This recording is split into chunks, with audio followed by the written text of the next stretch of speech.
Aku jatuh cinta dengan seorang tukang parkir dan memutuskan untuk menikahinya. Namun saat resepsi pernikahan, ia dihina karena pekerjaannya dan disiram dengan air comberan oleh bibiku. Namun semua berubah saat rombongan mobil mewah datang.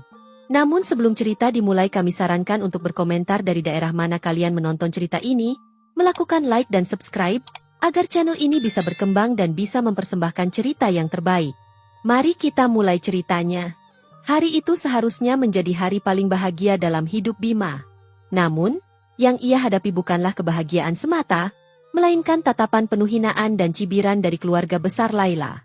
Di sebuah gedung sederhana yang disewa dengan penuh perjuangan, Bima berdiri tegak di depan pelaminan. Jas yang ia kenakan bukanlah jas mewah berharga jutaan, melainkan jas pinjaman dari seorang teman. Meski begitu, ia tetap terlihat gagah, dengan mata yang memancarkan ketulusan. Laila, pengantin wanita yang begitu dicintainya, tampak luar biasa dalam gaun putih sederhana yang ia pilih sendiri. Senyumnya begitu tulus, meskipun ia tahu, kebahagiaan mereka hari ini tidak sepenuhnya diterima oleh keluarganya. Di sudut ruangan, Tante Rati duduk dengan ekspresi mencibir. Bibirnya terus mengeluarkan kalimat-kalimat sinis kepada tamu-tamu yang berada di dekatnya. Lihatlah pengantin prianya, hanya tukang parkir. Memalukan. Gumamnya dengan suara cukup keras untuk didengar oleh beberapa orang di sekitarnya. Paman Surya yang duduk di sebelahnya menggelengkan kepala. Tangannya memainkan cincin emas di jarinya sambil mendesis. Anak itu benar-benar tidak punya harga diri. Berani-beraninya menikahi Laila, padahal dia tidak punya apa-apa. Damar, sepupu Laila yang sejak awal terang-terangan meremehkan Bima, berdiri dengan santai di tengah ruangan, mengenakan setelan mahal. Ia tertawa kecil sambil melirik ke arah Bima dengan sinis. Kakak sepupuku yang cantik, menikah dengan seorang tukang parkir? Astaga, apa dia kehilangan akal sehatnya? Katanya sambil tertawa bersama teman-temannya. Sementara itu, Bima tetap berusaha tenang. Ia tahu hari ini bukan hanya tentang dirinya, melainkan juga tentang Laila, wanita yang rela menentang keluarganya demi bersamanya. Ia menggenggam tangan Laila erat, memberikan kekuatan lewat sentuhan hangatnya. Laila menatapnya penuh cinta. Aku tidak peduli apa kata mereka, bisiknya lembut, yang penting kita bersama. Namun, kebahagiaan mereka tidak berlangsung lama. Acara resepsi baru saja dimulai ketika Tante Rati berdiri dari tempat duduknya dengan penuh emosi. Wajahnya merah padam, penuh amarah dan rasa malu. Ia berjalan cepat ke arah pelaminan, dengan langkah penuh kemarahan. Semua mata langsung tertuju padanya. Suara berbisik-bisik dari para tamu terdengar di seluruh ruangan. Tante Ratih berdiri tepat di depan Bima dan Laila. Matanya menatap Bima dengan penuh kebencian. Lalu dengan gerakan cepat, ia meraih ember besar yang sejak tadi disembunyikannya di bawah meja jamuan.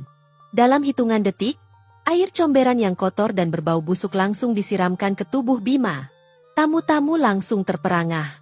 Beberapa menutup mulut mereka karena terkejut. Sementara yang lain justru tertawa terbahak-bahak melihat pengantin pria basah kuyup dengan cairan hitam yang mengeluarkan bau menyengat. Laila menjerit kaget. Tante, apa yang Tante lakukan? Bima berdiri diam, tubuhnya bergetar. Bukan karena takut, bukan karena marah, tetapi karena rasa sakit yang tidak bisa diungkapkan dengan kata-kata. Di hari yang seharusnya menjadi momen terbaik dalam hidupnya, ia justru dipermalukan di depan banyak orang. Tante Ratih tertawa sinis. Ini adalah tempat yang pantas untukmu, Bima. Lihat dirimu, kotor dan tidak berharga, sama seperti pekerjaanmu. Beraninya kau menikahi keponakanku. Damar dan beberapa teman-temannya ikut tertawa. Kalau butuh kerjaan baru, sini aku kasih tips buat parkirin mobilku di luar, katanya dengan nada mengejek. Laila berusaha menghapus air comberan dari wajah Bima. Air matanya mulai mengalir. Cukup. Kenapa kalian begitu kejam? Bima tidak pernah menyakiti kalian.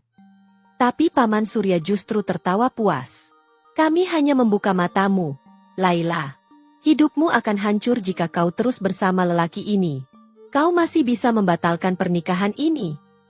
Bima menutup matanya, menarik napas panjang. Tubuhnya masih berbau busuk. Tapi ia tidak ingin membuat Laila semakin terluka. Ia ingin berbicara, ingin mengatakan sesuatu, tapi suaranya tertahan di tenggorokannya. Ia tahu betapa rendah dirinya dianggap oleh keluarga Laila. Ia tahu mereka tidak pernah menerimanya. Tapi tidak pernah ia bayangkan bahwa mereka akan sampai hati mempermalukannya seperti ini.